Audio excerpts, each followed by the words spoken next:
একদিকে আয়ুর্বেদের দেবতা ধন্বন্তরীর পুজো, অন্যদিকে দেবী লক্ষ্মীর আরাধনা। ধনতেরাস অথবা ধন ত্রয়োদশী তিথি নিয়ে কথিত আছে কতই না গল্প কথা। তবে দীপাবলির শুরুয়াত কিন্তু এই ধনতেরাসের দিনে। এই ধনতেরাসে কেনাকাটার ঝোঁক থাকে প্রচুর।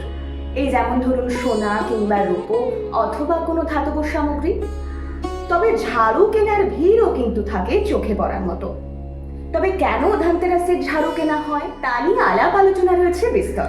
অনেকেই মনে করেন দেবী লক্ষ্মীর আশীর্বাদ নিয়ে আসে এই ঝাড়ু।